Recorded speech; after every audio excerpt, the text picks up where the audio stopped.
Surely, every one of us has had to stay late at the office at least once. You know the feeling, when the last of your colleagues finally pack up their things, say their goodbyes, and leave. You're left in a familiar space that suddenly feels vast and unusually silent. For me, that used to be a necessary part of the job, even a routine. I work in financial analysis in a modern office tower in the city center. The 34th floor, where my office is, has a stunning view of the glittering streets below, which look like a giant, silent circuit board.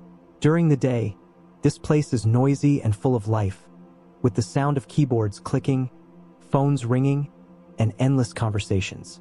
But after 7 in the evening, it transforms into a different world. All that remains is the soft hum of the server racks, the steady rhythm of my own keyboard, and the occasional click of the motion sensor lights activating when I get up for water. I was used to this solitude. I even found it somewhat peaceful. It gave me the absolute focus I needed to finish the long quarterly reports that largely determined my career. That night was no different. It was a Thursday, the deadline was approaching, and I needed to get everything done. I was there, alone on the 34th floor, surrounded by rows of empty desks and dark computer screens, feeling completely safe in my own small, orderly world. I had no idea that this piece was just a thin veneer, and it was about to shatter. The normality began to fracture with a sound that should have been reassuring. The ping of the internal chat application. In the stillness of the office, the sound was sharp, making me jump. I glanced at the corner of my screen. A message had popped up from someone named Alex Hansen. I frowned. The name was vaguely familiar, but I couldn't place it immediately. I figured he must work in a department I rarely interacted with. The message was simple, just one line, "Still here." I looked around the empty office once more, as if to confirm the obvious. I was the only one here. My first reaction wasn't fear, but a bit of curiosity. Perhaps he was working remotely and saw that my status was still active. It was a perfectly logical explanation. To be sure, I opened the company directory and searched for his name. Alex Hansen, Logistics Department, 12th floor. Everything checked out. Nothing strange about it. He was probably just wondering why a financial analyst was working until nearly midnight. Maybe he was a night owl, too. I felt a fleeting sense of camaraderie. I typed a brief reply, "Yeah, almost done," and hit send. I didn't think anything more of it. I returned to my Excel spreadsheets, to the complex numbers and charts. The message was just a minor interruption, a small blip on the radar of a quiet night at work. I quickly pushed it out of my mind, unaware that it was the first pebble thrown into a still lake, and the ripples it created would soon become a storm. I continued working for about another half hour, completely absorbed in my task, and had almost forgotten about the brief exchange. Then the ping sounded again. It was Alex Hansen. This time, his message was a little different. "The sky outside is beautiful, isn't it? The view is very clear from here." I stopped typing, rereading the message to make sure I wasn't mistaken. The view is very clear from here. How could he know? He was on the 12th floor on the other side of the building. His view was completely different from mine. Could he have worked on this floor before? Maybe. Maybe he was just trying to make friendly conversation. I tried to find a rational explanation, but a small, unsettling feeling began to creep into my mind. I decided not to reply. I stood up, walked over to the giant glass window, and looked down at the city below. It was true. The sky was very clear, the headlights of the cars forming endless rivers of light. It was then that I heard a sound, a very soft ding, but in this silent space it was perfectly clear. It was the sound of an elevator arriving, but not the main public elevator bank in the lobby. This sound came from the end of the hall, where the private executive elevator was located, the kind that required a high-level security card to operate. My heart skipped a beat. Who could be coming up at this hour? I held my breath, listening. The electronic panel above the elevator door didn't light up for my floor. I stared at it and saw the number jump from G to 38, then stop at 40, the top floor, which was under renovation and completely empty. Maybe security or a maintenance crew, but they usually announced themselves, and they didn't use that elevator. A chill ran down my spine. I walked back to my desk, the earlier sense of peace now completely gone, replaced by tension. I decided to message Alex back, partly out of curiosity, partly wanting confirmation from another person. "Did you hear that elevator?" I waited, my eyes glued to the chat window. A few seconds later, the reply appeared. "Heard it clearly. I've always liked that sound. It signals that someone is about to arrive." My entire body went rigid. He couldn't have heard that. It was impossible. Unless he wasn't on the 12th floor. Unless he was very close. The feeling of being watched descended upon me, powerful and undeniable. Now, every sound in the office was menacing. The hum of the servers was no longer harmless background noise. It sounded like whispering. The shadow of a chair in a distant row of desks looked like a person sitting there. I shot up from my seat and walked a full circuit of the floor, my heart pounding in my chest. I looked into every empty meeting room, checked the storage closet. There was no one. That emptiness was even more terrifying than finding a stranger, because it meant this threat was invisible. I returned to my desk, where a new message was waiting. "Do you often work this late, Min?" He knew my name. Of course, my name was in the chat system, but the way he asked held a horrifying intimacy. And then, the next message came almost immediately. "Your coffee is getting cold." I looked down at the mug on my desk. It had indeed been sitting there for a long time and was now cold. He could see me. He was somewhere on this floor, and he was watching me. My mind raced for an explanation. A sick prank? Someone had hacked Alex's account? But how would they know about the coffee? I decided I had to get out of there right now. The fear was greater than any deadline. I began to hastily save my work, shut down my computer, and pack my things into my bag. My hands were shaking so badly I nearly dropped my phone. Just as I was about to disconnect my laptop, one final message appeared on the screen, and it made the blood freeze in my veins. "Don't leave yet. Your report isn't finished. I've looked at it. You missed some important figures on page 7. That message wasn't a threat. It was worse. It was an absolute violation, a cold display of power. That thing wasn't just watching me. It was inside my work, inside my mind. My reaction wasn't born from thought, but from primal instinct. I reached across my desk, my trembling hand grabbing the network cable plugged into my laptop, and I ripped it out. A dry snap echoed in the silence. The very instant I did, as if my action had severed some invisible tether, all the lights on the 34th floor went out simultaneously. I was plunged into near-total darkness, punctuated only by the ghostly green glow of the exit signs and the distant city lights filtering through the glass. The silence became heavy, suffocating. The hum of the server racks had stopped too. My heart seemed to stop with it. And then I heard it. A new sound. Not a ping. It was a clicking. Slow, rhythmic, and deliberate. Click, click, click. It was the sound of a keyboard. The sound wasn't coming from my desk. It was echoing from across the vast office, from inside the glass-walled corner office of the CEO, which had been dark and empty all evening. My eyes, now slowly adjusting to the dark, strained to look in that direction. And I saw a silhouette, a dark figure, sitting upright in the CEO's leather chair, its back to me, facing the city view. I couldn't see a face, couldn't make out any details, just the shape of a person sitting there. As the sound of typing continued, unhurried, with a terrifying calmness, all rational thought in my mind evaporated. This wasn't a prank. This wasn't a hacker. It was here. I didn't scream. I didn't even dare to breathe loudly.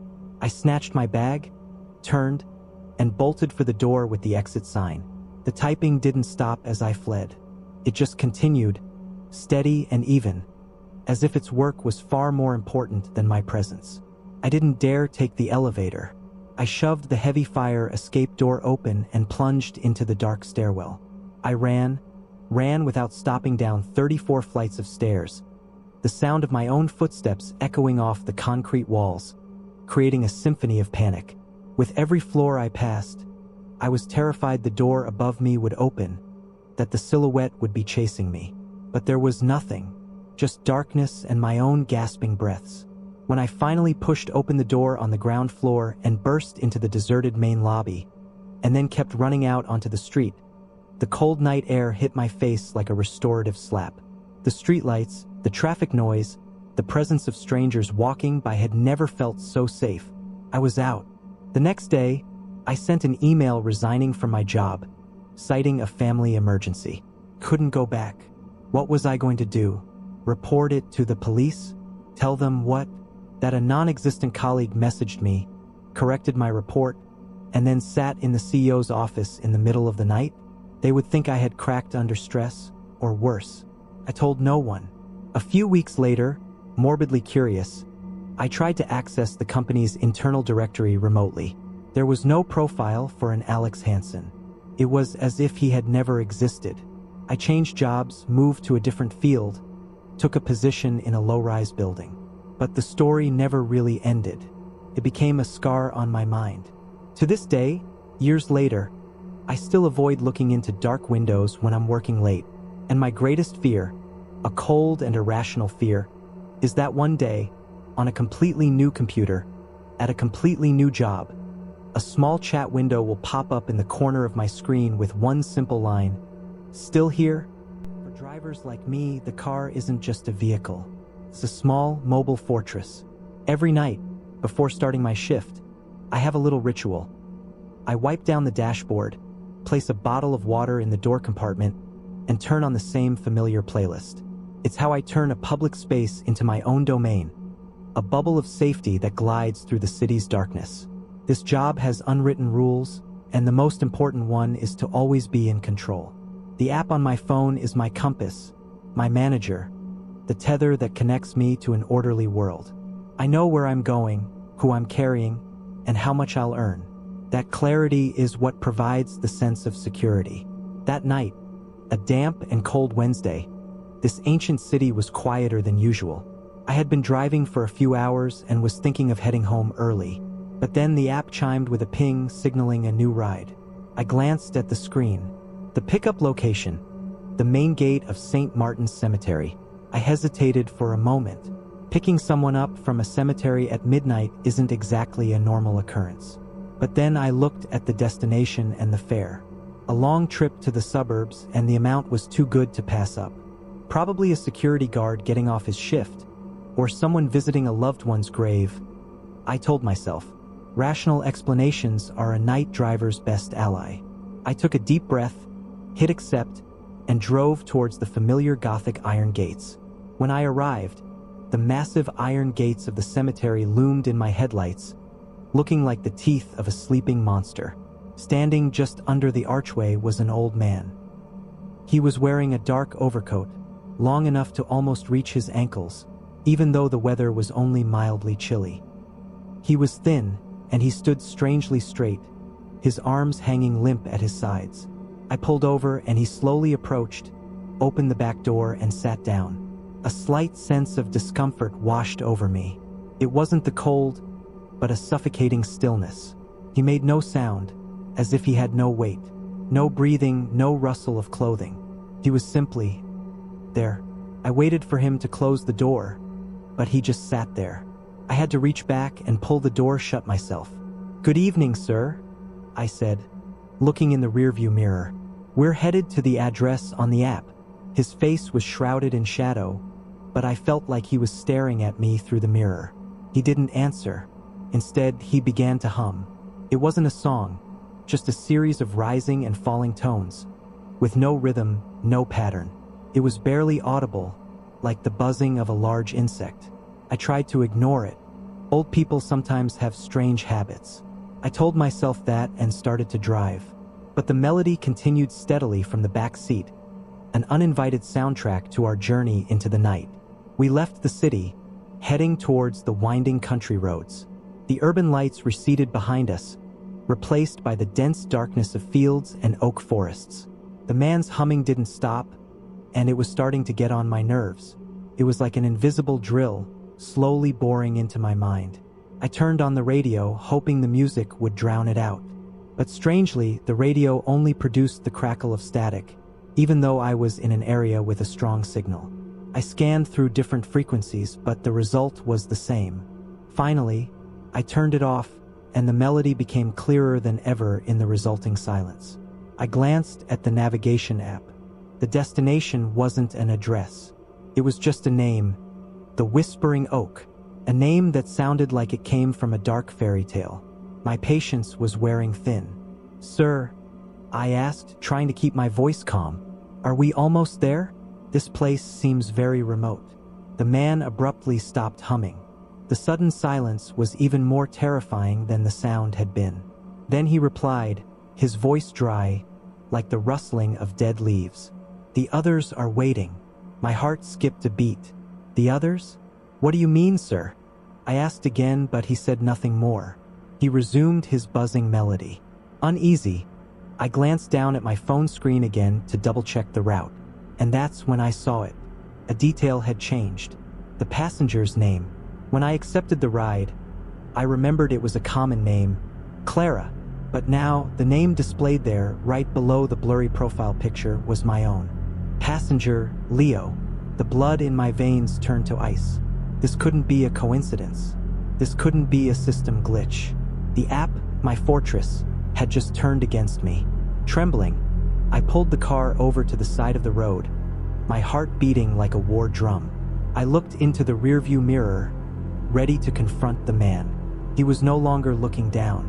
He was staring directly at me, and on his lips was a smile that stretched from ear to ear, showing a set of yellowed teeth, completely out of place on an old man's face. And his eyes, in the darkness of the car, were pitch black, with no whites, like two bottomless pits. For a moment that stretched into eternity, the silhouette and I just stared at each other through the rearview mirror. His smile didn't change, and his bottomless black eyes seemed to be draining all the reason and courage out of me. Primal survival instinct finally kicked in, screaming a single command in my head: run! I was no longer thinking about the car, the money, or anything else. My hand trembled, clumsily fumbling for the door latch. It felt jammed. In my panic, I yanked at it again and again. The humming started again, this time louder, more resonant, as if it wasn't coming from the man but from the metal frame of the car itself. It vibrated in my ears, in my ribs, making my whole body shake. The car's interior light began to flicker manically to that grotesque rhythm, turning the small space into a horrifying disco. Finally, with a dry click, the latch gave way. I didn't waste a second, shoving the door open with all my might and practically falling out, my body hitting the cold, damp gravel of the roadside. I scrambled to my feet, trying to back away from the car, my heart pounding wildly in my chest. When I was a safe distance away, I dared to look back. Silence had returned. The humming was gone. The light inside the car was no longer flashing. My car sat there, silent under the dim moonlight, with the driver's side door wide open. And then I heard a piercing creak. The back door on the other side slowly swung open. I held my breath, waiting for that thin silhouette to step out. But no one did. The door just opened to its full extent and stopped, revealing a black, empty space within. He was gone, vanished without a sound. How long I stood there, I don't know.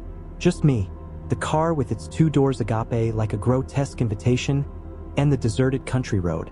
The fear was still there, but another strange feeling was creeping in, a sense of unreality. I couldn't just leave the car here. It was my only asset, my only way out of this place. Trembling, I slowly approached it. I slammed the open back door shut, the sound echoing unnaturally in the night. I returned to the driver's seat, closed my own door, and immediately hit the button to lock all the doors. The air inside was still unnaturally cold, and there was a faint scent of damp earth and rotting leaves. I started the engine, turned the car around, and slammed on the accelerator, speeding away like a fugitive. The drive back to the city was a blur of paranoia. Every shadow of a tree on the roadside looked like a standing figure. Every rustle of the wind made me jump. When I drove back into an area with a phone signal, my phone made a ping sound. I glanced at the screen. The app announced, "Trip completed." A large sum of money had been transferred to my account, and the passenger's name had been changed back to Clara. The trip history recorded it perfectly. One ride from St. Martin's Cemetery to the Whispering Oak. Everything looked completely normal, as if my terrifying memory was just a dream. I stopped driving the very next day. I never touched the money from that trip. It still sits in my account like a cursed artifact.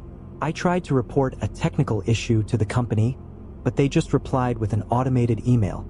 Who was I and why did the app change the passenger's name to mine? Who were the others he mentioned, and what were they waiting for?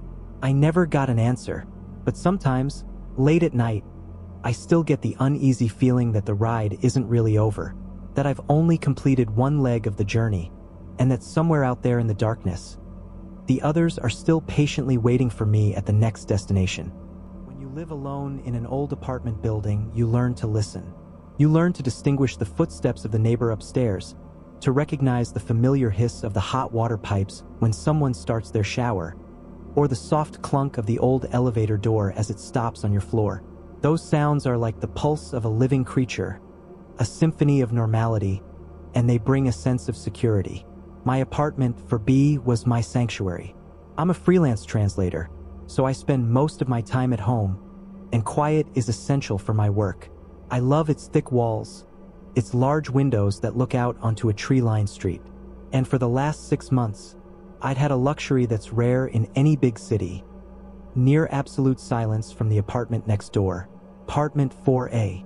My neighbor, Mrs. Schmidt, a kind elderly widow, had passed away last spring.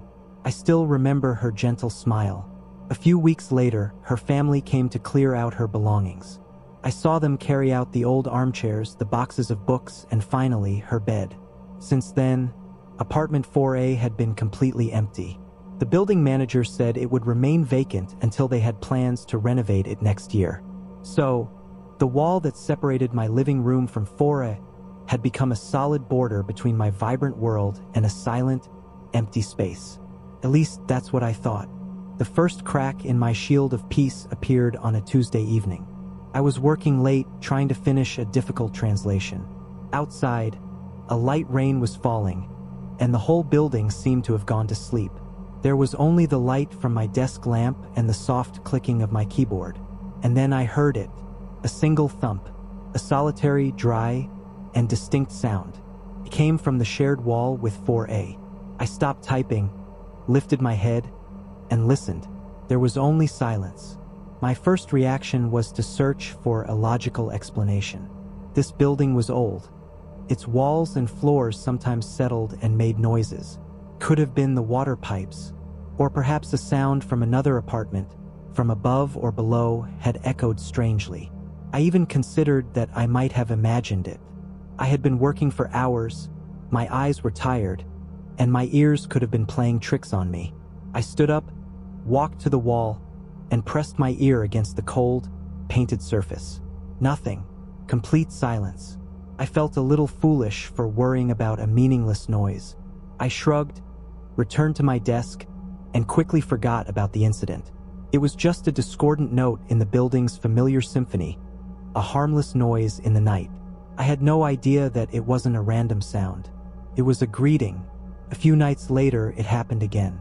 This time, I wasn't working. I was on my sofa watching a movie, and the sound cut right through the character's dialogue.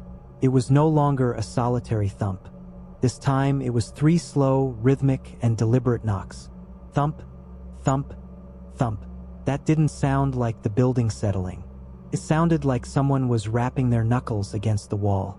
Annoyance began to mix with a sense of unease. Had the manager been wrong? Had they rented the apartment to someone without telling anyone? Frustrated, I did something I would later deeply regret. I reached over and gave the wall 2 sharp knocks, a clear gesture that meant, "Please be quiet." Almost immediately, from the other side of the wall, came a reply.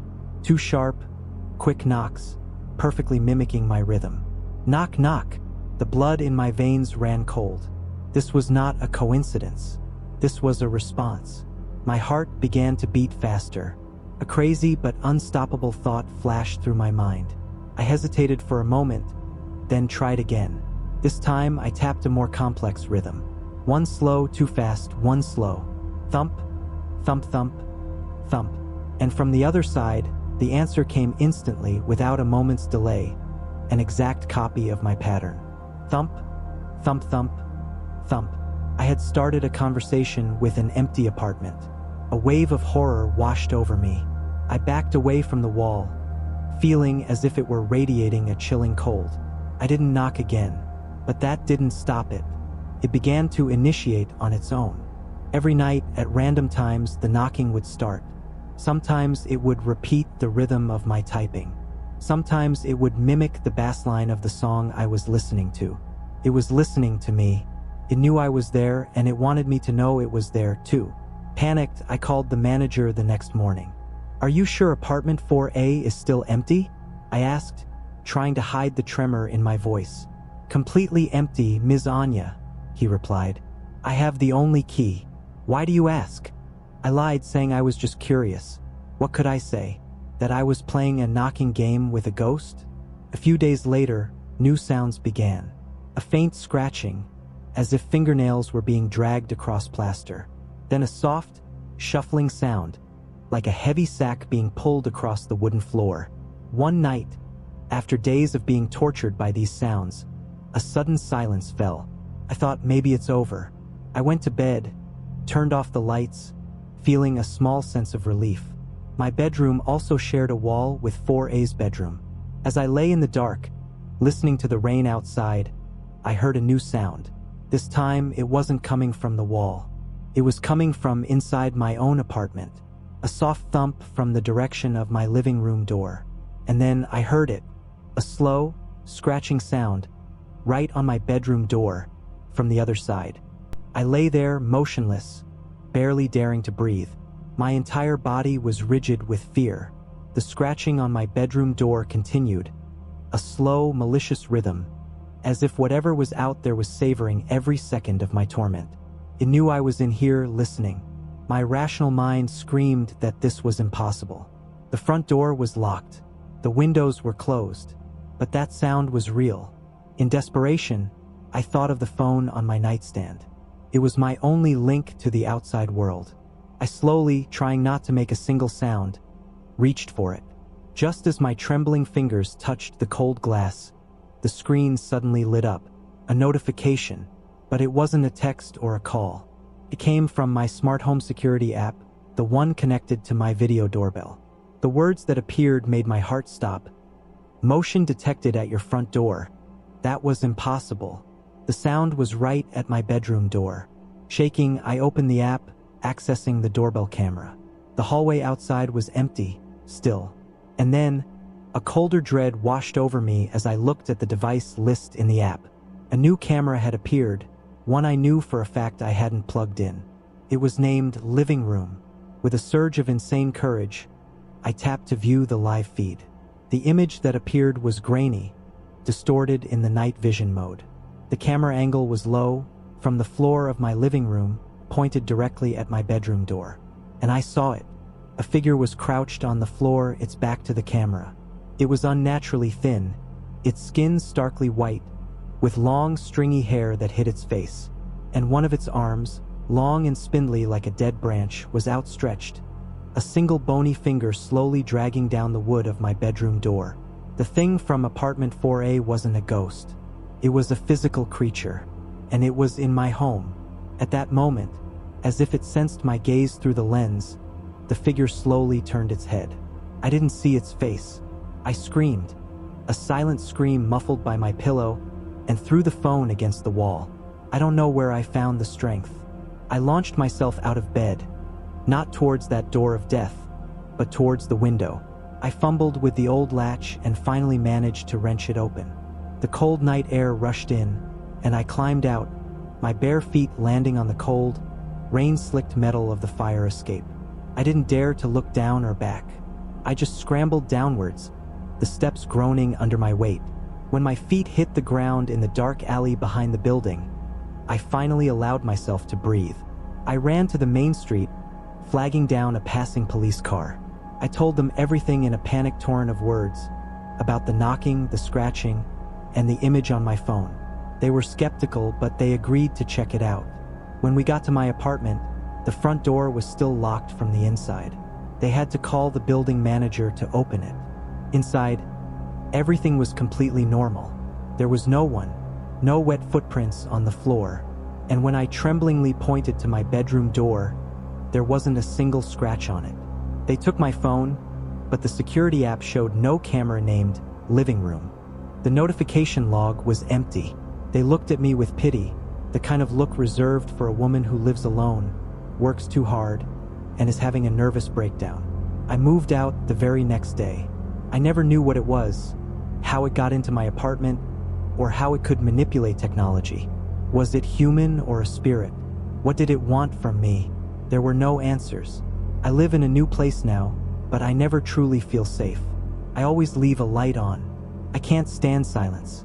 But the thing that haunts me most isn't the image of it. It's its intelligence. It learned, communicated, and sometimes, in the dead of night, I swear I can still hear it. A single, faint thump from the other side of the wall, like a reminder that our conversation isn't over yet.